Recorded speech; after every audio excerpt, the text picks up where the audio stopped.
Bahwasanya kalau wali itu dasarnya gitu nggak boleh ngaku dia punya keramat, nggak boleh nampakin. Cuma kalau nabi harus nampakin. Kenapa? Biar orang yakin, karena nabi itu memanggil atau mengajak orang untuk meyakini kebenaran yang dia punya.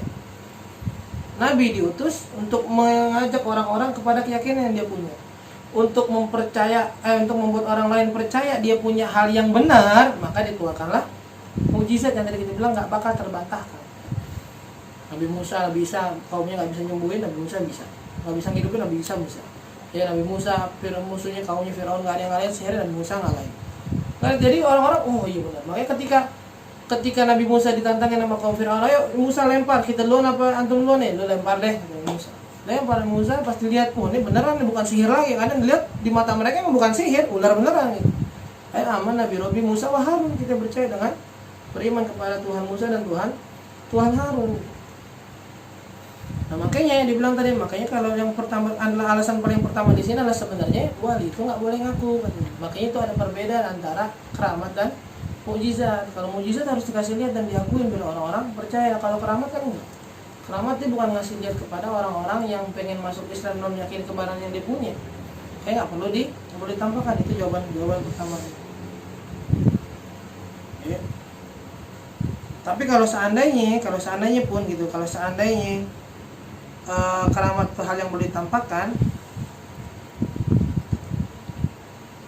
bedanya di sini adalah kalau Nabi waktu itu dibilang kalau Nabi itu manggil nampakin mukjizat, tadi dibilang buat ngajak orang masuk Islam. Tapi kalau keramat enggak, sebatas menunjukkan bahwasanya dia dekat sama Allah dan hatinya bersih dan dia selalu melakukan ketaatan dan menjauhkan diri dari maksiat. Jadi enggak ada perbedaan di situ antara menampakkan hal yang luar biasa untuk mengajak orang ke dalam Islam, kebenaran yang dia bawa, atau sekedar menampakkan dirinya terbebas dari segala macam tuduhan juga. Terus alasan yang lain,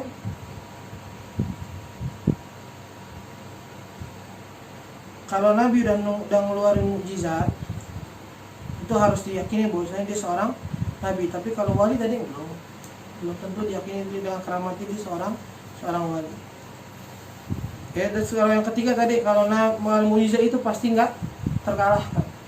Tapi kalau keramat mau ditampakin ke gimana, ada wali yang lebih tinggi. Kalah tadi kita bilang. Kalau mau mukjizat nggak mungkin kalah.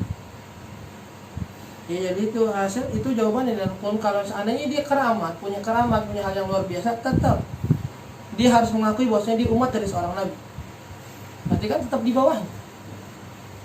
Itu jawaban dari kita. Kalau mereka yang bilang bahwasanya kalau seandainya hal yang luar biasa itu terjadi pada diri manusia selain nabi, berarti dulu mukjizat nggak bisa dikatakan bahwasanya itu menjadi satu kebenaran yang dibawa oleh seorang nabi. Juga terkadang mereka nanya gitu, ya mereka bilang kan Allah dan Nabi dah bilang dalam hadis qudsi, nggak ada hal yang lebih dicintai Allah untuk manusia mendekat kecuali melalui hal-hal yang fardu. Kalau yang fardu aja dibilang sih, ya kalau yang fardu aja belum tentu dapat apa-apa dari keramat, apalagi yang cuma ngejalanin sunnah. Mereka mikir bahwasanya keramat itu cuma didapetin dengan hal yang sunnah. Kayak kita mungkin juga sebagian kita mikir gitu, yang wajib wudu dah, yang penting sholawat, yang wajib wudu dah, yang penting zikir, yang penting wajib wudu dah, yang penting gue sedekah, gitu segala macam. Enggak, kata beliau satu siapa? Ya kata beliau di sini jawab, wala syakka annahu yakunu halu atasal amal wali fa inna ma yakunu walin idza kana atiyan bil faraid wan nawafil.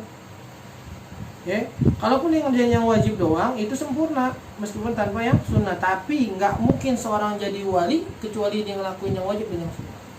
Maka dalam hadis itu kan dituliskan kata Allah, fa idza taqarraba ilai bi syai'in minan nawafil hatta uhibba wala yataqarrabu ilayya 'abdun bi syai'in minan nawafil hatta uhibba. Ya, Allah enggak nyari sesuatu yang Allah lebih sukain seseorang mendekat kepada Allah kecuali dengan hal yang Allah wajibkan. Tapi kata Allah, dan dia terus-menerus mendekat kepada saya dengan hal-hal yang sunnah sampai nanti saya cinta. Jadi kalau mendapatkan cinta Allah dengan yang sunnah, makanya kita bilang kalau seandainya semua orang bisa jadi wali cuma dengan hal yang wajib, banyak wali di Jakarta. Kalau ente ngelakuin gitu di daerah orang kafir mungkin bisa. Cukup berpegang dengan yang wajib, ya sholat wajib 5 waktu, puasa, zakat, haji. Samping itu orang kafir semua wali, jadi situ pasti jadi wali. Karena memang samping nggak ada. Tapi kalau seandainya Jakarta, Makanya yang sering ceritain kan ditarim di Hadramaut jadi wali, semuanya ngelakuin. Salat 5 waktu ngelakuin. Yang sunnah qobliyah ba'diyah ngelakuin. Tarawih banyak-banyakan. Cakuran banyak-banyakan. Makanya kalau jadi wali susah. Tapi saingannya ketat. Kalau di Jakarta, kalau mereka bilang itu mau jadi wali Jakarta gampang. Itu sholat yang wajib, jauhin yang haram, tutup mata, udah kelar. Yang lain orang-orang mesti lihat yang ngeliatin perempuan itu tutup mata aja, jadi wali udah. Tadi dia bilang kata siapa cuma dengan hal yang sunnah, enggak, tetap yang wajib dulu. Nanti mau jadi wali tetap dengan ngelakuin yang sunnah.